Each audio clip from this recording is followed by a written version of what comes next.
تو انہوں نے کہا تھا کہ ابتدا میں ہمیشہ چیزیں مشکل ہوتی ہیں، پھر وہ جب اس کو کثرت سے پڑھا جاتا ہے تو وہ تسہیل ہوتی ہے. رائٹر کی اپنی کتابوں، ابتدائی کتابوں کے مقابلے میں اس کی بعد والی جو کتابیں ہیں وہ زیادہ سموتھ ہوتی ہیں، زیادہ سہل ہوتی ہیں، زیادہ کمپریہنسیبل ہوتی ہیں. اور اسی طرح سے جیسے غالب کو آپ دیکھیں تو شروع کی شاعری انتہائی مشکل ہے، اور جب بعد کی شاعری آپ دیکھتے ہیں تو وہ اس قدر آسان ہو جاتی ہے کہ وہ کہتا ہے کہ کعبے کس منہ سے جاؤ گے غالب، شرم تم کو مگر نہیں آتی. اور شروع کی شاعری آپ دیکھیں جو دیوان میں ہے تو وہ کہتا ہے کہ شوق ہمارے شوق کے ساقی رخ خیز اندازہ تھا. یا اسی طرح سے وہ اس کا ایک اور ہے کہ گھر تجھ کو ہے یقین عجابت دعا نہ مانگ، یعنی بغیر یک دل بے مدعا نہ مانگ، آتا ہے داغ حسرت دل کا شمار یاد، مجھ سے میرے گناہ کا حساب ہے خدا نہ مانگ. اس کو بھی سمجھنا مشکل ہے، حالانکہ یہ صاف صاف اردو میں کہنے کا مطلب یہ ہے کہ شروع میں چیزیں مشکل، اس کے بعد آسان ہوتی ہیں. پطرس کا معاملہ بالکل ڈفرینٹ ہے. پطرس کے بارے میں یوسف صاحب نے کچھ کہا کہ آج بھی پطرس وہ واحد ادیب ہے کہ جہاں میں کہیں پھنس جاتا ہوں میں مضامین پطرس اٹھاتا ہوں اور میرے ذہن کو وہ ایک نئی روشنی دے جاتا ہے. مطلب زندگی میں آپ اپنے آپ کو ڈسکور کرتے ہیں، کبھی بہت لیٹ کرتے ہیں ڈسکور. مثلا میری 60 سال عمر ہے اب. میں نے یہ بڑا محسوس کیا ہے کہ میں بہت زیادہ کتابیں پڑھ سکتا تھا لیکن میں نے نہیں پڑھی. ایک خاص پڑھی اپنی جوانی میں، اپنے جو شوق کے ناول تھے وہ پڑھے. تو اب آپ کو فرمائیے اسپیشلی ینگسٹرز کے لیے بھی، میں پڑھاتا ہوں یونیورسٹیز میں تو میں بہت کہتا ہوں بچوں کو کہ آپ کتابیں پڑھیں، اور میں اپنے لیے بھی. آپ کوئی رہنمائی فرمائیں کہ ہاؤ کین آئی اسٹارٹ، مطلب کس طرح میں کتابیں پڑھنا شروع کروں، کیا ڈائریکشن ہو. میں چاہتا ہوں میں بہت زیادہ کتابیں پڑھوں ہر ٹاپک کی. اس پر رہنمائی فرمائیں. اس کا جواب یہ ہے کہ اسٹیفن آر کوے کی بڑی مشہور کتاب ہے 7 ہیبٹس، اور اس کے علاوہ ان سب کا جو گرو ہے وہ وہیں نیپولین ہل ہے، تھنک اینڈ گرو رچ میں. اس میں ایک جگہ وہ لکھتا ہے اور یہ بات درست ہے. پوائنٹ نمبر 1 وہ لکھتا ہے کہ آپ ایک اپنا ماسٹر مائنڈ گروپ بنائیں. ماسٹر مائنڈ گروپ جیسے یہ گروپ ہے، اس میں چند لوگوں سے لے کے 10 20 30 50 100 200 400 لوگ بھی ہو سکتا ہے، جیسے گروپس ہوتے ہیں. اور اس میں آپ جو خام خیالی کے موضوعات ہیں اس پہ بات کریں، واٹس ایور جو بھی آپ کو دلچسپی ہے، چاہے وہ سوئمنگ ہے، بکس ہیں، ریلیجن ہے، واٹس ایور. اچھا، وہ ماسٹر مائنڈ کے اب آپ چیزیں شیئر کریں جو آپ کی باتوں کو اپریشیٹ کرتے ہیں. اپریشیٹ کا مطلب ہوتا ہے ٹرولی سمجھنا، صحیح سینس میں. تعریف کرنا نہیں ہوتا، یعنی آپ کو انڈرسٹینڈ کریں اور آپ کو فیڈ بیک دیں گے، ہاں یار دس از اوکے، بڑی بات کی ہے، بڑا شعر ہے، بڑی ڈسکوری ہے. دوسری جو بات بڑی امپورٹنٹ ہے، ہارورڈ یونیورسٹی میں جب آپ جاتے ہیں پڑھتے ہیں، میں نہیں گیا لیکن ظاہر ہے میں انگلینڈ سے پڑھا ہوں، اور لیکن وہاں پہ جو ہمارے دوست یا ہمارے سینئرز گئے ہیں وہ کہتے ہیں جی آپ یہاں آنے میں کامیاب ہو گئے، ہائیسٹ فیس ہے اس کی، چاہے آپ اسکالرشپ پہ جائیں یا پرسنل جائیں، اور دنیا کی نمبر 1 اکثر وہ یونیورسٹی ہوتے ہیں، یہ 3-4 ہوتی ہیں آئی وی لیگ میں، ہارورڈ، آکسفورڈ، کیمبرج اور 2-4 اور ہیں، اسٹینفورڈ وغیرہ. تو وہ کہتے ہیں جی کہ اب آپ ڈگری لے کے نکلیں گے، آپ کی جو طاقت ہے وہ صرف 2 چیزیں ہیں. نمبر 1 نیٹ ورکنگ، اور نمبر 2 پریکٹس. روزانہ آپ کے اگر ایک سمیسٹر میں 5 کورسز ہیں تو آپ نے 1000 ورڈز کا ڈیلی ایک ایسے لکھ کے اپنے پروفیسر کو بھجوانا ہے. تو 5 مضامین کے 5 ایسے یعنی 5000 ورڈز ڈیلی. یہی ہارورڈ کی طاقت ہے. یعنی بار بار جب آپ کرتے ہیں اور اپنے آپ کو بھی آپ نے کوٹ کرنا ہے تو ریفرنس دینا ہے کہ آپ نے اپنا یہ جملہ کہاں سے اٹھایا، اور کوئی بات ریفرنس کے بغیر نہیں ہوگی اور ریپیٹ نہیں ہوگی. نیٹ ورکنگ، سارے لوگ جیسے یہ ابھی فیس بک نیٹ ورک ہے، سوشل نیٹ ورکس ہیں، سارے نیٹ ورکس ہیں، اسی طرح ہمارے یہ نیٹ ورکس ہیں. اسی طرح سے پریکٹس پریکٹس پریکٹس، بار بار ایک چیز لکھیں پڑھیں لکھیں پڑھیں لکھیں پڑھیں لکھیں پڑھیں. آپ خود دیکھیں گے کہ آپ کے اندر کتنا وہ آپ پالش ہو جائیں گے. یہ انتہائی ٹھوس باتیں ہیں. ہم جو عام طور پہ ہمیں جس ماحول میں اپنے آپ کو یا آپ کو مرد الزام نہیں ٹھہراتا یا اپنی نئی نسل کو کبھی بھی نہیں ٹھہراتا. آپ یہ نہیں جو کہہ رہے تھے نئی نسل تک یہاں پہ جو پہلے بیٹھے تھے، بات یہ ہے کہ ہم نے انہیں ماحول نہیں دیا، ہم نے انہیں زندگی کی جو نمایاں تر حقیقتیں ہیں ہم نے دیکھا صرف ظاہری چمک دمک کو. یہاں پر ہمارا جو سسٹم ہے پورے پاکستان کی ہم بات کریں، ایون ساؤتھ ایشیا پورے میں یہی صورتحال ہے، پسماندہ ملکوں میں یہی صورتحال ہے. ہم جو کچھ بھی کرتے ہیں، ہم اپنے بچوں کو اعلیٰ تعلیم دلاتے ہیں، ہم مکان بناتے ہیں، ہم باہر جاتے ہیں یا بچوں کو بھجواتے ہیں، ہم کوئی نیا بزنس شروع کرتے ہیں، ہم کوئی نیا کپڑا پہنتے ہیں، جوتا پہنتے ہیں، کوئی ہمارا بندہ CSS کرتا ہے، ٹاپ پہ جاتا ہے، اس کے پیچھے کوئی مقصد نہیں ہوتا سوائے اس کے کہ ہم شریکے کو چڑھاتے ہیں. ان کی چیڑ کے لیے کہ یہ دیکھو ہم نے کیا کر لیا، اور ساری دنیا کو ہم بتانا چاہتے ہیں. آپ اپنے دل کے اندر اپنے گریبان میں منہ ڈال کے دیکھیں کہ ہماری جتنی بھی چیزیں ہمیں جلدی کیوں مچی ہوتی ہے کہ فلانے نو فوری طور پہ پتہ چلے کہ میں کر لے ہوگی. اس کو بتائیں چاچے دے پتر، ممی دے پتر، ماسی، پورے پنڈ چ کرو، روٹی پکاؤ اور جو چودھری اور نمبردار بن کے بیٹھے رہو. بالکل مرنے سے پہلے سن کے جائے خبر، تاکہ وہ پنجابی میں اس کے لیے بڑے محاورے مشہور ہیں کہ شریکاں دی کندھ ڈگے بھاویں ساڈے اتنے ڈگے. شریکاں دا اگر رنگ لال ہے تو اسی چپیڑا مار کے اپنا منہ لال کر لینا. یہاں پہ تو نزئی جو بیان ہوتا ہے نا اس میں شریکوں کو مرغ الزام ٹھہرا کے مرا جاتا ہے. وہی ہے بالکل. تو یہ کلچر سے یہ چیزیں پھوٹتی ہیں، اور یہ شعور کی تربیت بغیر ان کی ایریڈیکیشن ممکن نہیں ہے. شعور کی، اسلام کی جو سب سے بڑی ہے، یا ادب بھی جو آپ کی تربیت کرتا ہے، وہ آپ کو انسان دوستی سکھاتا ہے اور آپ کو ان ساری جو میننیس سے اوپر لے کے جاتا. اور یہ شعوری کا ہوش ہے. یہ آپ کے نا کوئی بندہ پیدا ہوا ہے تو وہ بڑا وہ تھا، وہ ہو سکتا ہے پوری انسانیت میں 5% لوگ بھی نہ ہوں، 1% بھی نہ ہوں. آپ نے شعور کی تربیت کرنی ہے. اپنی ادب اس کا ایک بہت بڑا ذریعہ ہے. اور جو بڑا ادیب ہے، چاہے وہ یوسفی صاحب ہوں، فیض صاحب ہوں، اقبال ہوں، ٹالسٹائی ہو، چارلز ڈکنز ہو، یا دنیا کے جتنے بڑے ادیب ہیں اور یہ شاعر ہیں یا مذہبی اسکالرز ہیں جنہوں نے دنیا کی استادانہ تربیت کی ہے، وہ ہمیں اسی ایک چیز کا سبق دیتے ہیں کہ لو دی نیبر. سر اکثر علمی ادبی حلقوں میں یہ بات ہوتی ہے کہ ہم ایک کمپیریزن کرتے ہیں کہ جو لاسٹ سینچریز کے جو رائٹرز تھے لائک ممتاز مفتی، راجہ گد، بانو قدسیہ، ان سب لوگوں کو جب ہم کمپیئر کرتے ہیں آج کل کے دور سے، آئی ڈونٹ نو مجھے نام لینا چاہیے کہ نہیں، عمیرہ احمد اور یہ نمرہ احمد وغیرہ کے لٹریچر سے، تو وہ لوگ کہتے ہیں کہ ہماری جو نئی نسل ہے وہ خراب ہو رہی ہے اس لٹریچر سے، لٹریچر کا وہ اسٹینڈرڈ قائم نہیں رہا. بٹ کچھ لوگ اس کے ڈیفینڈ میں کہتے ہیں کہ آپ کیسے ثابت کیسے کر سکتے ہیں، مطلب وہ کیا سٹینڈرڈز ہیں جن کی وجہ سے آپ ثابت کریں گے کہ پچھلا جو لٹریچر ہے وہ اچھا ہے اس لٹریچر سے. کیا یہ واقعی بحث بنتی ہے اور اس طرح سے ہونا چاہیے کہ نہیں؟ بالکل صحیح بات ہے. پہلے تو میں گزارش کروں گا کہ جو ادبی سوالات ہیں وہ ان کا جواب دینا کبھی بھی 2+2=4 کی طرح نہیں ہوتا. Never ever. This is not a mathematical question.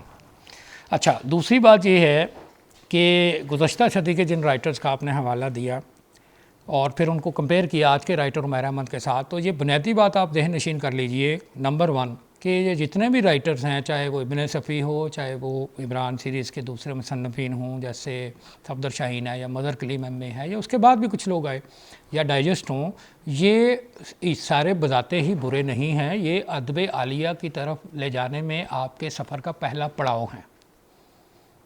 جو لوگ ان کو پڑھیں گے صحیح معنوں میں، ان کے اندر ادب عالیہ کی تفہیم پیدا. وہ ضروری نہیں اردو ادب کی پڑھیں، میں بھی وہ انگریزی ادب کی طرح یا دنیا کا ورلڈ بیسٹ لٹریچر ہے اس کی طرف وہ چلے جائیں. اور دوسری بات یہ ہے کہ ہمارے جو بڑے رائٹر جن کے آپ نے نام لیے، اس کے پیچھے وہی وجہ ہے کہ آپ نے ایک چیز کو ٹرانسفر کرنا ہوتا ہے.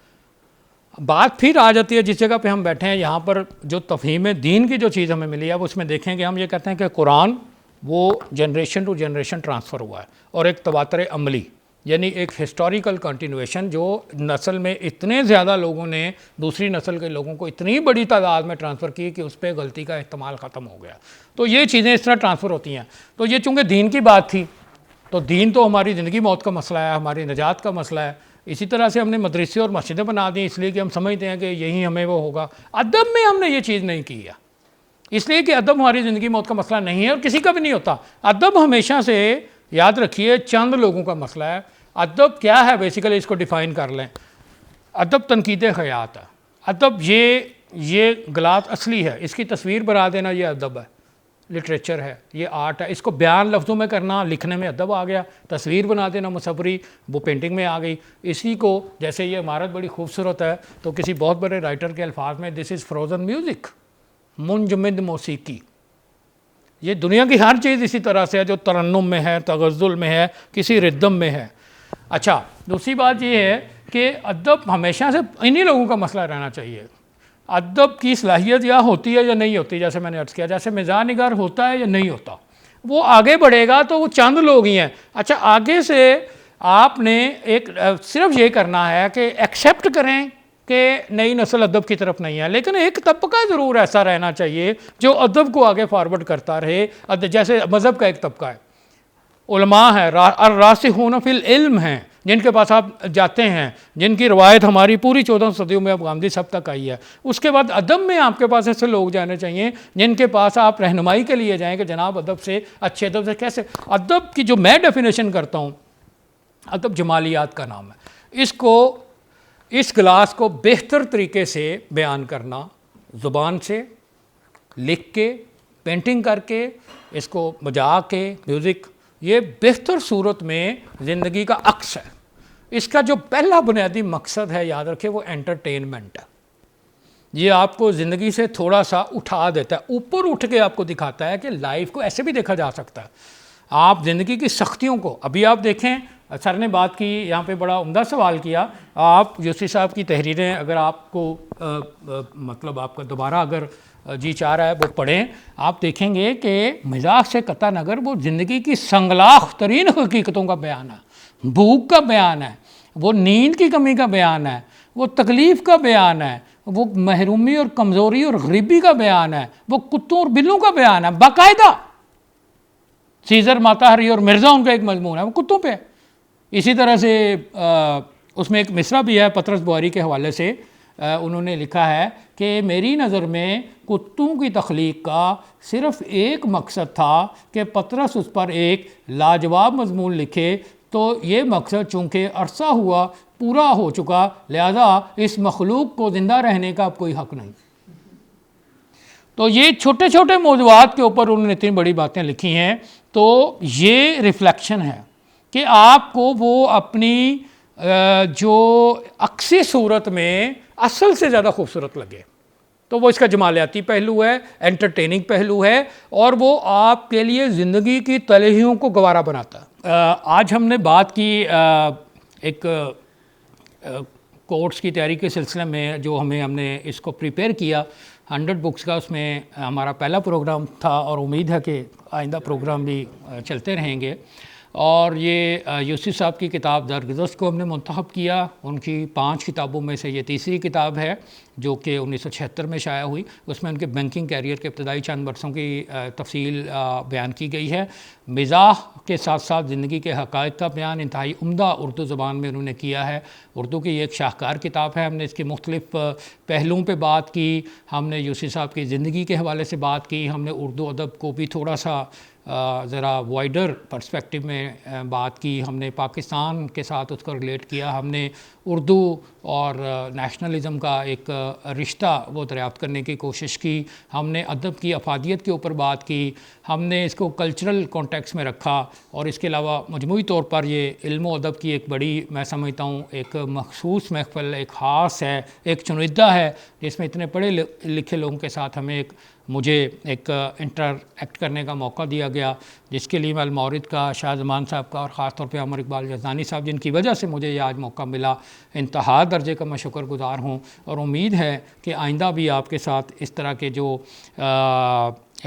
سیشنز ہیں جو ہم مل جل کر جس میں ہم سیکھتے ہیں، وہ موقع ملتا رہے گا. میرے لیے آج انتہائی ایک تاریخی دن ہے، ہسٹورک ہے کہ میں اس جگہ پہ بیٹھا ہوں جہاں میں نے استاد غامدی صاحب کی باتیں سنی ہوئی ہیں. یہاں پہ میری حاضری بے شک بہت کم ہوئی ہے لیکن ہوئی ہے، اور اس بلڈنگ کے ساتھ میرا ایک انتہائی محبت کا اور تازگی کا رشتہ ہے جس نے مجھے ایک زندگی کا مقصد بھی دیا. تو اس کے لیے میں آپ کا تہہ دل سے ممنون ہوں.